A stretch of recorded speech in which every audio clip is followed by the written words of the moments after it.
Welcome, fellow stargazers. Congratulations, you've taken another step towards the realization. This is a honeybee. For the longest time, these tiny creatures have been used as symbols and metaphors for teamwork and a perfect society. The amount of coordination and complexity of hierarchy they show is fascinating, especially given their tiny brain size. But it doesn't just end there. Bees can also perform certain types of dance moves, namely the tail wagging dance and the round dance. They use this as a way of communicating the information about food. Usually, one bee would go out in search of food and return with information which it then conveys to the other bees.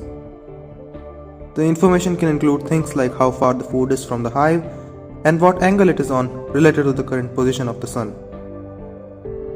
What's interesting is that for a bee to be able to do all of this, they need certain complex cognitive abilities. They need to have at least some sort of memory, and they also need to be able to do basic mathematics to be able to determine angles from the sun. Not to mention, they also need to have a sense of time in order to know where the sun is and how it changes positions in the sky. Modern researchers show that bees do in fact possess a sense of mathematics.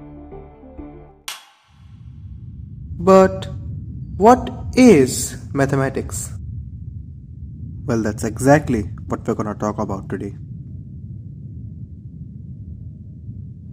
This is part 2 of the 3-part video series about inventions and our quest of finding the greatest invention of all time.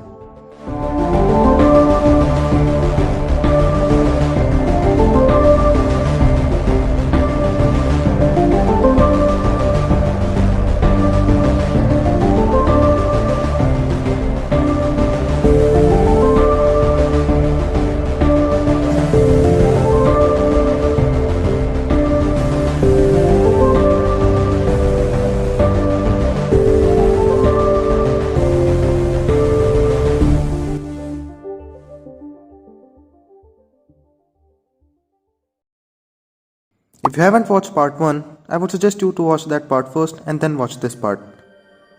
In part 1, we glanced over our history and discussed some very important inventions that have shaped our world. In this video, we're taking a slightly different approach. If you remember in part 1, we clearly set a definition of an invention and set it apart from a discovery. Well, the things we're going to talk about now kind of break these concrete definitions. These are neither clearly discoveries nor inventions. These are time and mathematics. There's this sort of ambiguity when classifying these two under any one of the above mentioned categories. In fact, it's not just us. This has been a very heated debate between scientists and philosophers, and it doesn't seem to be ending anytime soon. So, let's talk about them.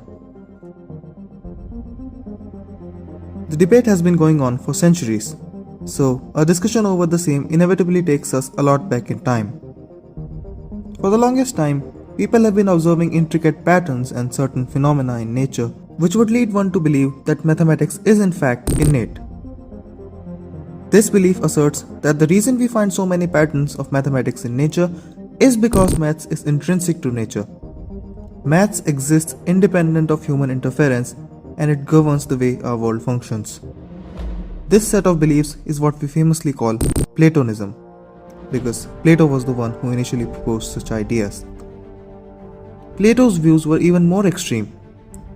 According to him, numbers and other mathematical operations were abstract objects which have an objective existence in their own sort of mathematical dimension, outside of the physical world. They are independent of any influence of time or the symbols used to represent them. Yeah, sounds crazy, right? But it does seem to have a practical explanation. Platonism argues that any and all mathematical operations would remain true no matter what happens to the physical world. And it makes sense. 1 plus 1 would still technically be equal to 2, even if the universe were destroyed tomorrow. The famous mathematician Roger Penrose compares mathematics to archaeology or geology.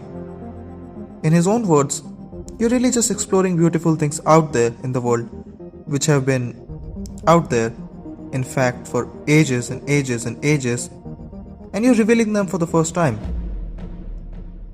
Gregory Chaitin, another experienced mathematician, emphasizes on the fact that the fundamentals of nature governed by mathematics are so basic that even if one person had not found it, someone else would have.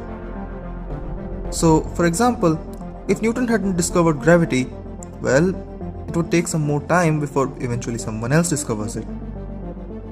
There's got to be at least something maths related that's just out there, waiting to be discovered. Such arguments form the basis of the vast Platonism ideology.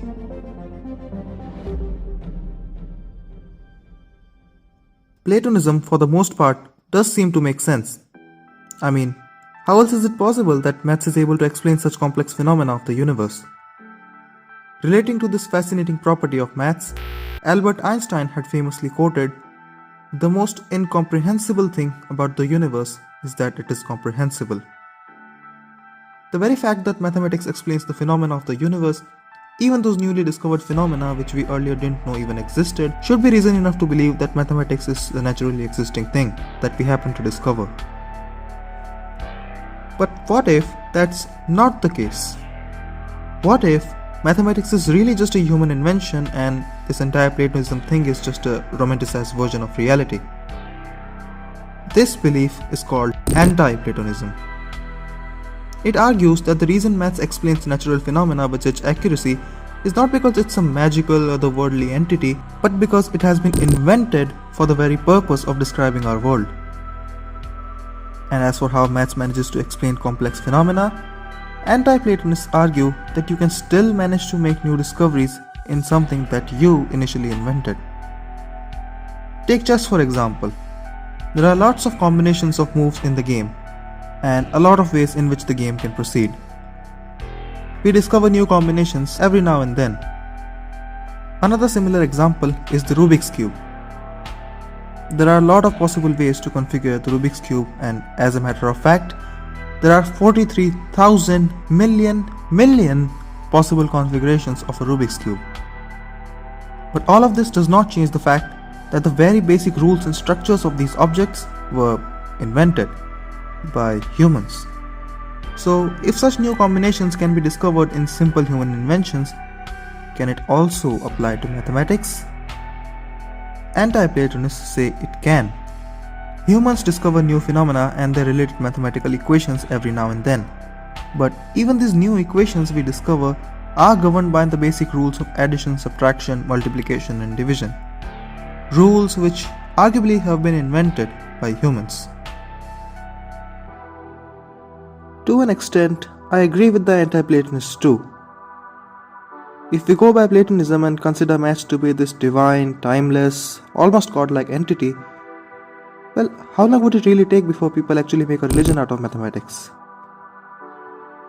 Platonism may seem intriguing, but in hindsight it can be counterproductive. It can prevent people from asking more questions, killing the very essence of mathematics. So, I guess that completely proves that maths is just a human invention and not something innate to nature. End of debate. Right? Remember that honeybee from the beginning of the video? If maths really is something that humans have invented, how the heck is it also present in the honeybee? Sure, animals don't know the symbols that we use to denote a particular quantity, but the quantity itself is something they do have an idea of. Animals may not understand that 1 plus 1 equals 2, but they do understand that something and another one of the same thing together is more than the individual thing. Animals understand quantities. Recent studies have shown that honeybees and other insects can at least add up to 4. A honeybee calculates the distance it travels from its hive by using up to 4 landmarks along its way. Lions and even some species of fishes have been found to have a sense of quantity and numbers.